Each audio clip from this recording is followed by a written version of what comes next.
Marcus Webb regained consciousness in complete darkness, his head throbbing like someone had taken a baseball bat to his skull, and it took him exactly 4 seconds to realize he was moving. No, not moving, being transported inside what felt like the cramped, carpeted interior of a car trunk.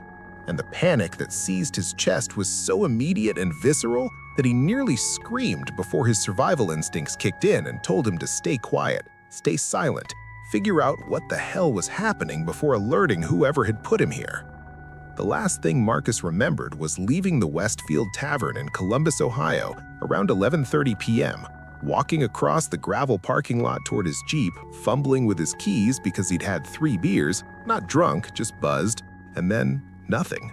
A gap, a black hole where his memory should be. Now he was here, wrists zip-tied behind his back, ankles bound with what felt like duct tape, and the smell of motor oil and old carpet filling his nostrils with every breath. The car hit a pothole, and Marcus's shoulders slammed against the metal wall of the trunk, sending a fresh wave of pain through his body. He bit down on his lip to keep from crying out. "Think," he told himself. "Think like you're still in the army, like you're back in Afghanistan and your convoy just got hit and you need to assess the situation." First assessment, he was alive. Second, his captors. Captor? How many were there? Hadn't killed him yet, which meant they either wanted something from him or they were taking him somewhere specific. Third, and most important, car trunks have emergency release mechanisms. Federal law mandated them in all vehicles manufactured after 2002. A glowing handle or lever usually located near the trunk latch, designed for exactly this kind of situation. Kids trapped during hide and seek, accident victims, and yeah, kidnapping survivors. Marcus twisted his body, ignoring the screaming protest from his bound wrists, and began feeling around in the darkness with his fingertips, searching for that handle, that one chance at survival. His fingers brushed against carpet, against the spare tire well, against loose tools that rattled with the car's movement, but no handle, not yet. The vehicle turned sharply to the right, and Marcus rolled with the momentum, his face pressing against something hard and plastic, a toolbox maybe. And that's when his fingers finally found it, the emergency release cable, a thin cord attached to a lever mechanism. Relief flooded through him, but he forced himself to slow down, to think strategically. If he pulled that release right now while the car was moving at highway speed, he could feel the sustained velocity, probably 60 or 70 miles per hour. He'd tumble out onto asphalt and either die from the impact or get run over by whatever traffic was behind them. No, he needed to wait, needed to feel for a stop, needed to time this perfectly. Minutes crawled by, 5, 10, 15.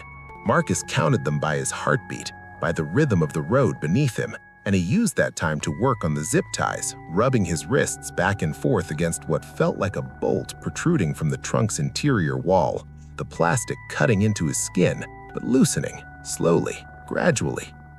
The car began to decelerate. He felt it in his stomach, that sensation of slowing momentum, and then came the turn signal's rhythmic clicking. Tick, tick, tick, tick. They were exiting the highway. This was it. This was his chance. Marcus gripped the emergency release cable with fingers that had gone numb from restricted blood flow, and he waited, counting down in his head. 3, 2, 1.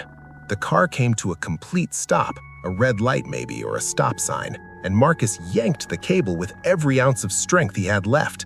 The trunk popped open with a mechanical clunk that seemed impossibly loud in the quiet night, and suddenly cold air was rushing in, and Marcus could see stars overhead, actual stars in an actual sky. And he didn't hesitate, didn't second guess, just rolled himself out of that trunk like his life depended on it, because it did, landing hard on pavement that scraped the skin off his left elbow. But who cared? He was out. He heard a man's voice shout, "What the?" And then the car's engine revved, tires squealing, but Marcus was already scrambling to his feet despite the duct tape still binding his ankles, hopping like some kind of deranged participant in a nightmare 3-legged race. And he saw he was on a rural road, cornfields on both sides, a single streetlight illuminating a 4-way intersection. And there was a farmhouse maybe 200 yards away with lights in the windows, a porch light glowing like a beacon. The car, a dark blue Chevy Impala, he noted now, cataloging details the way his army training had taught him, screeched into a U-turn, headlights sweeping across the intersection, and Marcus knew they were coming back for him.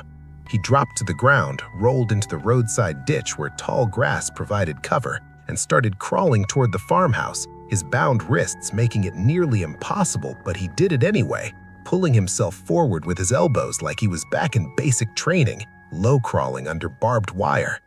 The Impala cruised slowly past his position, the driver scanning the darkness, and Marcus pressed his face into the mud and weeds and held his breath, held it until his lungs burned, until black spots danced in his vision. The car passed, kept going. Marcus waited 30 seconds, counted them out, 1 Mississippi, 2 Mississippi, and then he was up and hopping again, faster now, adrenaline overriding pain and exhaustion. He made it to the farmhouse fence and practically fell against it, gasping for air, and he saw an elderly woman through the kitchen window washing dishes, completely unaware that a desperate man was about to bang on her door at what his internal clock estimated was probably 1 a.m. Marcus didn't care. He hopped to the porch steps, lost his balance, crashed against the front door with his shoulder, bang, bang, bang, and kept hitting it with his body since his hands were still tied behind his back. The woman's face appeared in the door's window, eyes wide with shock and fear, and Marcus knew how he must look, covered in mud and blood, face bruised, zip ties visible on his wrists, absolutely deranged. "Please," he shouted through the door, "please, I've been kidnapped. Call 911, they're still out there." For a horrible moment, he thought she might not believe him, might think he was the threat, might call the police on him instead of for him.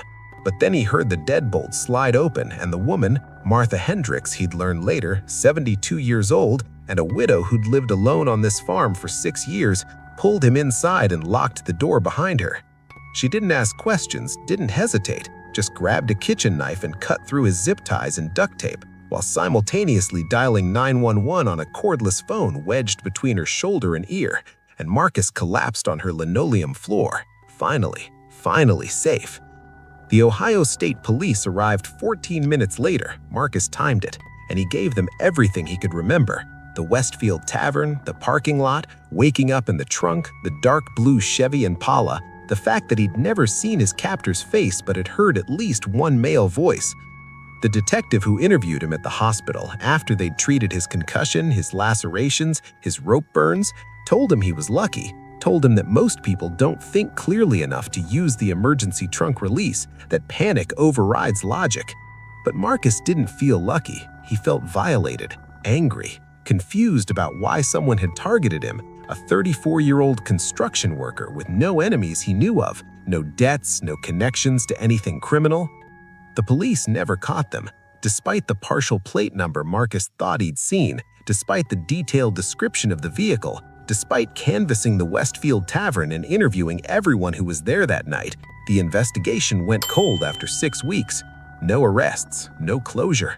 Just the knowledge that somewhere out there, someone had drugged him, bound him, thrown him in a trunk and driven him to God knows where for God knows what purpose, and they were still free, still capable of doing it again to someone else.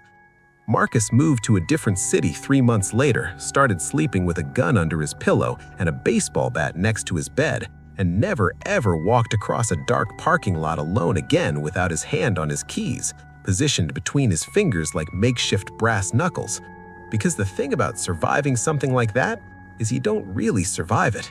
You just learn to carry it with you, a permanent weight in your chest that makes every shadow suspect and every stranger a potential threat.